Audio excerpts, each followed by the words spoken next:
MetaMask possède désormais ta clé privée. MetaMask peut envoyer ta crypto-monnaie au gouvernement. MetaMask peut te faire payer des taxes forcément si le gouvernement l'exige. Toute cette polémique-là est survenue suite aux nouveaux termes et conditions de MetaMask, la partie taxe là, comme vous pouvez le voir sur l'écran ici. Je vais zoomer un peu, vous allez le voir. Dans la partie taxe, vers le bas, il y a voilà, une partie qui est soulignée en rouge, comme vous pouvez le voir ici. Comme quoi, nous réservons le droit de pouvoir euh, prendre des taxes s'il y a, voilà, si c'est demandé ou bien si c'est obligatoire en fait. OK? Et bon, cette, cette partie a été un peu mal interprétée. Mais est-ce qu'on peut dire, on peut commencer par dire que toutes ces affirmations-là sont vraies? Parce que si vous allez un peu sur Twitter actuellement, vous allez voir que ça a déclenché toute une série de foods.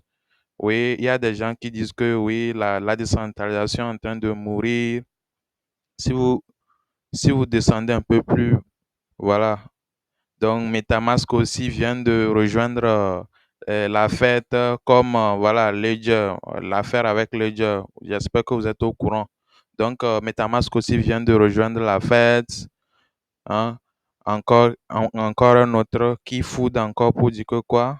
Et MetaMask, désormais, va te forcer à payer des taxes et tout ça là. Donc, cette partie des termes et conditions, comme je vais encore la remonter pour si vous ne l'avez pas bien vu, est en train de poser énormément de polémiques en fait. Mais vu cette intensité de foudre qui pouvait créer un peu plus de panique, la team de MetaMask, notamment Consensus, est sortie pour faire un petit trade pour expliquer un peu ce qui est en train de se passer. Donc, vous pouvez voir le trade ici. Alors, le trade est clairement en train d'éclaircir les choses que les gens n'ont pas compris, mais ils ont commencé par fouder tout ça là, ok? Donc, bon, ils sont au courant des allégations que les gens sont en train de faire concernant les taxes et tout ça là.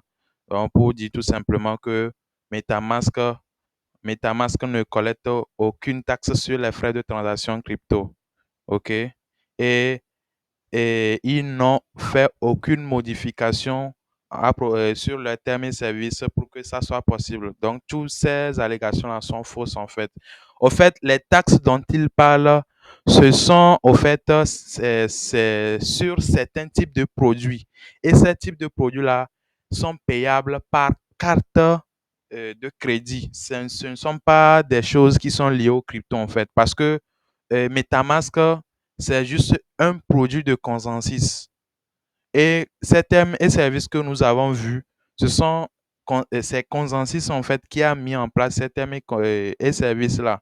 Parce que c'est vrai, on est dans la crypto, mais il faut aussi le côté légal, le côté réglementation et tout ça là. Donc, ils sont dans l'obligation aussi de se conformer.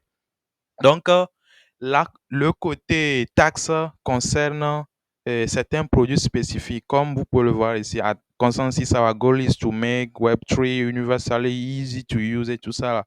Donc, l'objectif reste toujours le même. Ils développent des produits pour que la cryptosphère puisse vraiment l'utiliser. Donc, ils n'ont aucune intention de pouvoir faire ce qui n'est pas, voilà, contre comment je vais dire ça, contre les critères ou bien, voilà, l'éthique de la crypto en fait. Donc, c'est seulement applicable à une certaine catégorie de produits. OK? Les credit cards, ça n'a aucune affinité avec tout ce qui est en train de se raconter ici.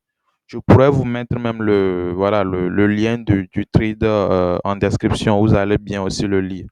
Sinon, il n'y a aucun souci à se faire sur ce côté. OK?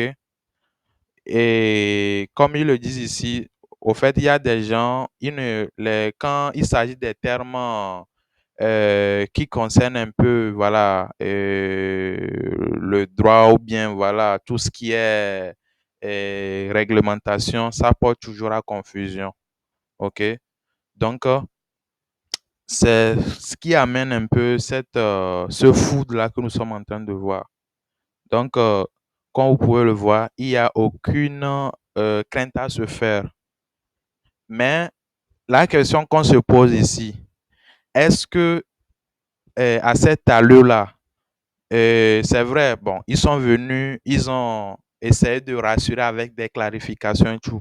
Mais la question qu'on se pose ici est de savoir, est-ce que dans le futur, on ne pourra pas être confronté vraiment à ces situations réellement, c'est-à-dire au fait qu'on pourra nous taxer sur les transactions parce qu'aujourd'hui, toutes ces entreprises qui développent les wallets que nous utilisons aujourd'hui, ils ont mille et un moyens de pouvoir voilà, intégrer ce genre de trucs-là si les gouvernements mettent vraiment une grosse pression sur eux. Voilà, moi, c'est ce que je suis en train de voir aussi. Parce qu'aujourd'hui, si les gens sont en train de fouder, ce n'est pour rien aussi, ils sont en train de fouder.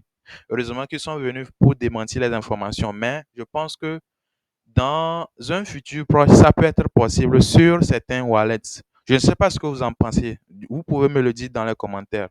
Mais je pense qu'à cette allure-là, ça peut bien arriver. Ça peut bien arriver que on ait des entreprises ou bien voilà, des projets qui vont intégrer ce genre de trucs-là.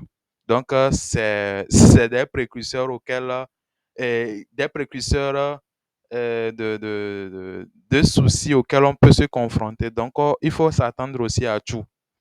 Sinon, c'est bien expliqué ici. Jusque-là, il n'y a pas le feu. Je ne sais pas ce que vous en pensez. Dites-moi tout dans les commentaires pour qu'on puisse vraiment en discuter.